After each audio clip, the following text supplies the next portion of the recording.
हर चीज चली जाएगी वक्त के साथ। एक हौसला ही है जो कभी हमारा साथ नहीं छोड़ता। कोई तन दुखी, कोई मन दुखी, कोई धन बिन रहे उदास, थोड़े थोड़े सब दुखी पर सुखी श्री कृष्ण के दास। भगवान की सेवा के अतिरिक्त हम जो कुछ भी मांगते हैं वह माया के अतिरिक्त और कुछ भी नहीं होता। बीज की यात्रा वृक्ष तक है, नदी की यात्रा सागर तक है और मनुष्य की यात्रा परमात्मा तक। संसार में जो कुछ भी हो रहा है हम वो सब ईश्वरीय विधान हैं। आप केवल निमित्त मात्र हैं। इसलिए कभी ये भ्रम न पाले कि मैं न होता तो क्या होता। जीवन जीने के लिए होता है, लेकिन ज्यादातर लोग इसे सोचने में गुजार देते हैं। खुद पर काबू पा लेना ही मनुष्य की सबसे महत्वपूर्ण जीत होती है। साधना की उन्नति आपका मन जहां है वहीं आप हैं। इस बात को गांठ बांधकर याद कर ले। यहां बैठे हुए यदि आप कलकत्ते की दुकान का चिंतन करते हैं तो आप असल में कलकत्ते में ही हैं। इसी प्रकार यदि शरीर यहाँ है पर मन शरीर को छोड़कर दिव्य वृंदावन धाम की लीला में है तो आप वृंदावन धाम में ही हैं। प्रारंभ में पूरा होने पर शरीर गिर जाएगा और आप सदा के लिए उसी लीला में सम्मिलित हो जाएंगे। सब कुछ आपकी इच्छा पर निर्भर है। इस अटूट सिद्धांत को मानकर साधना में लगे रहने से ही उन्नति हो सकती है। लिख दूं तो लफ्ज तुम हो, सोच लूं तो ख्याल तुम हो, मांग लूं तो मन्नत तुम हो और चाह लूं तो मोहब्बत तुम ही हो। संसार में सबसे श्रेष्ठ संबंध भगवान के साथ ही है, जिसमें कभी दुख नहीं मिलता। सत्य के साथ अगर परिस्थिति ऐसी बन जाए जब शांति और सत्य में से किसी एक को चुनना पड़े तो निसंकोच सत्य को चुन लेना ही श्रेष्ठ है। शांति को बनाए रखना, सत्य को छोड़ देना उचित नहीं है। भगवान राम और कृष्ण चाहते तो अपनी शांति के लिए कभी भी असत्य का विरोध नहीं करते। उन्होंने अशांत जीवन स्वीकारा ताकि सत्य का वर्ण और रक्षण किया जा सके।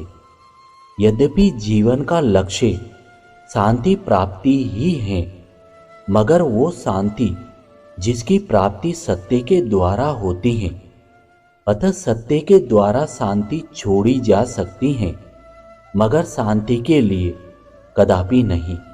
क्या करना है सिर्फ और सिर्फ यही हमारे हाथ में है, लेकिन क्या होगा यह हमारे नहीं, सिर्फ उस परमात्मा के हाथ में है। कृष्ण प्रेम भगवान का स्वभाव है। दयालुता प्रेम करना, जैसे आग का स्वभाव जलाना और पानी का स्वभाव है भिगोना। भगवान तो इतने दयालु हैं कि पूतना जैसी राक्षसी को भी उन्होंने माता का दर्जा दिया। अतः राक्षसों को भगवान ने मारा नहीं, अपितु तारा है। भगवान से ज्यादा दयालु तो कोई हो ही नहीं सकता। किंतु आजकल लोग कष्टों के लिए भगवान को जिम्मेदार ठहराते हैं, जबकि इसकी जिम्मेदारी भगवान की नहीं, हमारे खराब कर्मों की होती है। संपत्ति के उत्तराधिकारी अनेक लोग हो सकते हैं, लेकिन कर्मों के उत्तराधिकारी केवल हम स्वयं ही होते हैं।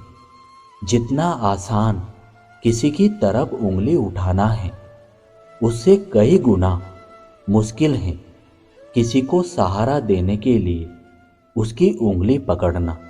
जल्दी सोना और जल्दी उठना इंसान को स्वस्थ, समृद्ध और बुद्धिमान बनाता है। भगवान श्री कृष्ण जी अपने प्रति किए गए अपराध को उनकी शरण में जाने से क्षमा कर सकते हैं, परंतु अपने भक्तों के प्रति किए गए अपराध को सहन नहीं करते हैं और न ही उनकी शरण में जाने से क्षमा करते हैं। इसलिए श्री कृष्ण भक्ति में संलग्न साधक को वैष्णव अपराध से बचना बहुत जरूरी है। श्रीमद् भागवत में वर्णित राजा अम्बरीश व दुर्वासा जी का प्रसंग प्रमाण स्वरूप सभी जानते हैं। भगवान श्री कृष्ण जी बड़े कृपालु हैं। जीव किसी भी भाव से उनकी शरण ले लें, वे उसका कल्याण कर देते हैं। गंगा जी में मिलते ही गंदा नाला भी गंगा जैसा पवित्र हो जाता है। जीव तभी तक अपवित्र है जब तक वह श्री कृष्ण जी से संबंध नहीं रखता है।